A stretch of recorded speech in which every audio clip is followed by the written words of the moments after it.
Hello, what's up guys? It's me, Betchay TV, ang Arsimonios Kalokalike at ninyong sabongera. And for today's video nga ay meron tayong schedule sa Center for Advanced Aesthetics. Ay magpapa-laser ulit tayo ng ating leki-leki at ng ating bigote. Medyo lumalabas na kasi yung mga bakas ng nakaraan. Nalalaman na dati tayong lalaki.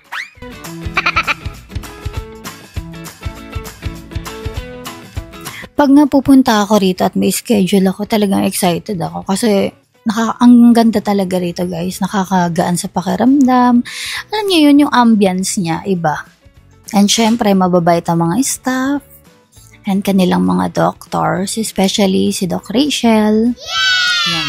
Alam niyo nga guys, meron sila ditong parang bar nila na meron sila mga free na chips. Ayan, meron pa, kala niyo alak yan? Hindi, sparkling drink yan. Ayan, tapos meron sila mga cookies, may mga tea. Ayan, yung tea, diba? May water sila ibibigay sa inyo. Talagang maganda, maayos ang accommodation nila. At, ayan, may slenda pa. Siyempre, pampasexy, para hindi ka mag-add ng sugar sa katawan mo. Uy! Sobrang nakaka-relax talaga dito, guys. Kaya talagang pinaglalaan ako ng oras na makapunta sa schedule ko kahit na minsan talagang busy tayo. Sa manok. Ayan, busy tayo minsan sa manok. Kaya hindi na natin minsan nagagawa yung mga bagay-bagay. And this is it, pansit. Nakahiga na nga tayo. Magka-cleanse muna tayo ng mukha bago tayo magsimula ng hair removal sa ating bigote. Yung bigote natin. Ayan, magka-cleanse muna syempre para naman ma-remove ang mga dirt natin sa ating mga kamukhaan. Yan, ganyan din gagawin sa leki-leki natin mamaya bago tayo i-laser. Kine-cleanse din nila yan para sure ball na talagang malinis at maayos ang gagawin na procedure sa atin.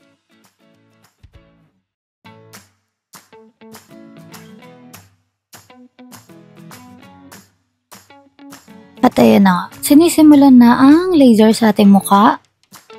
Tapos, sa leki-leki naman, hindi na natin pinakita yung buong procedure sa mukha. Syempre, kasi nakapikit ako. Hindi naman pwede nakadilat ako dyan.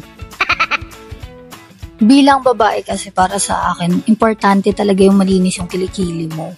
Yung walang mga kulimlim. Kasi parang nakakawala kasi ng self-confident eh. Self-condolence, self-condiment. Basta, yun na yun. Charot lang. Hindi, maganda kasi yung pag magtataas tayo ng kilikili, diba? Confident tayo na maganda ang ating kilikili at maputi. Speaking of maputi, at ayan, maguglutan naman tayo ngayon. And syempre, ayan, check mo na yung vital signs natin. Tapos, insertan tayo, tapos magugluta. Alam niyo ba dati, hindi ako naniniwala sa gluta-gluta na yan. Pero nung nalaman ko yung mga health benefits niya, sabi ko, okay pala mag-gluta. Hindi lang siya pampaputi, antioxidant protection, immune system support, and liver detoxification. Improve din niya yung metabolism and anti-inflammatory. Kaya bukod dyan yan, may anti-aging din. At saka bukod pa yan, tingnan mo, ang ganda-ganda ng facility nila ng glutahan nila. Uy, glutahan. Diba? Ang ganda-ganda. Mayroon pa sila mga free drinks na yan, sparkling drinks, may cookies.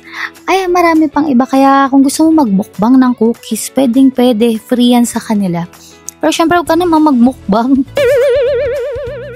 Mabalik tayo sa gluta. Ay, skin brightening, anti-aging, reduction of acne scars. Diba? Ang dami-dami niyang magagandang benefits, hindi lang pampaputi lang. Hindi lang yun yung mabibigay sa atin ng glutathione na dati ayoko. Kasi nga sabi ko, maputi naman na ako, ba't mag-gluta pa ako? Pero mas maganda pala talaga kung mag-gluta. Maraming magandang benefits. Kaya nga at tapos na, diba? Hanggang dito na lang siguro tong vlog ko.